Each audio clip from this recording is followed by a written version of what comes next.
예, 반갑습니다. 울산 꿈분석사 토장 박재원입니다. 이번 시간에는 꿈분석 746번째 시간 꿈의 목 29탄 남편 초등학생 3명 집으로 데려오고 오늘 그 사무실에 있는데 저보고 그때 인터넷을 보고 꿈 의뢰가 들어왔습니다.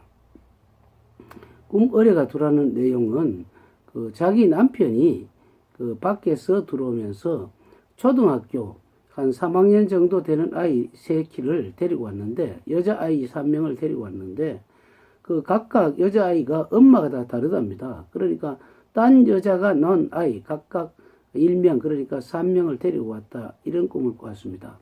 그래서 이것을 꿈 의뢰가 왔습니다. 그런데 처음에는 그 여자에게 물어봤죠. 꿈 의뢰를 한 분에게 물어보니까 여자가 그 여자아이를 남편이 3명이 들어왔다면 어떻게 생각합니까? 처음에는 남편이 바람이 나서 외부에서 아이를 데리고 왔다가 볼 수가 있죠. 그런데 그 아이 엄마가 같은 아이가 아니고 각각 다른 엄마라고 생각하면 어떻습니까? 이것은 바람이 나서 애를 낳아 왔다 하기보다는 조금 그쪽에 부모들의 형편이 여의치 않아서 과와 같은 아이를 대신 피치 못할 사정으로 데려왔다, 이렇게 볼 수가 있죠.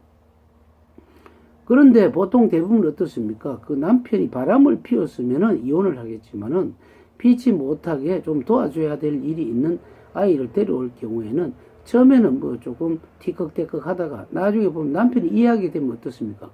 오히려 남편이 존경스럽죠. 그래서 나는 이런 질문을 했습니다. 남편이라는 것은 역학에서는 그 자기 직업도 되기 때문에 자신이 무슨 직업을 하느냐고 물으니까 가정주부랍니다. 그 가정주부는 뭐 직업이라기보다는 자신의 할 일이라고 봤을 때 자신이 갖고 있는 권리가 있는 혹시 무슨 부동산이 있느냐고 물으니까 그 서해안, 충청도 서해안 쪽에 있는 땅을 1,500평 갖고 있답니다. 그럼 1,500평 땅을 갖고 있다는 자체는 뭡니까? 1,500평 땅이 바로 자기에게 해당하는 직업이라든지 일자리, 그러니까 남편에 해당한다고 했습니다.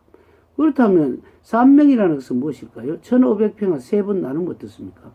500평, 그러니까 각각 500평짜리가 땅이고, 그리고 각각 엄마가 다르다 했기 때문에 처음에는 같은 지번이지만은 이것이 어떻습니까? 세 지번으로 나누어 버리면은 각각 그 필지가 달라지죠.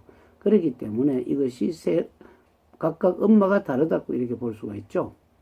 그런데 나이가 10살쯤 되죠. 10살, 11살쯤 되죠. 초등학교 3학년이면 한 10살쯤 됩니다. 그래서 물어봤습니다.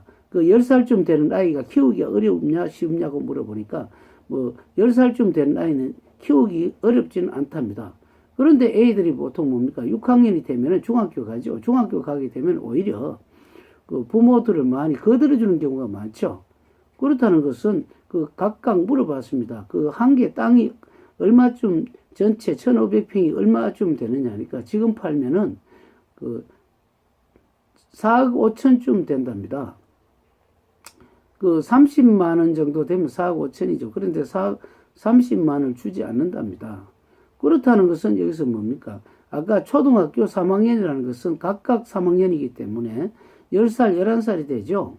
10살, 11살이 된다는 것은 10억 내지 11억이 각각 되기 때문에 3개를 보태면 30억 내지 33억이 되죠.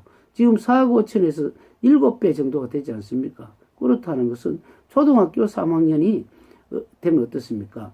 6학년, 그러니까 앞으로 4년만 있으면 중학교 가버리죠. 중학교 가버리면 굉장히 그 초등학교 가리키는 것이 굉장히 수월해지지 않습니까? 그렇다는 것은 앞으로 남은 문정부가 4년 남았기 때문에 2022년이 되면 중학교 1학년이 되죠. 중학교 1학년이 됐을 때는 이 각각 지금 1,500평에서 갈라지면 어떻습니까? 갈라지면 나중에 그 돈 세금이 굉장히 훨씬 줄어들죠.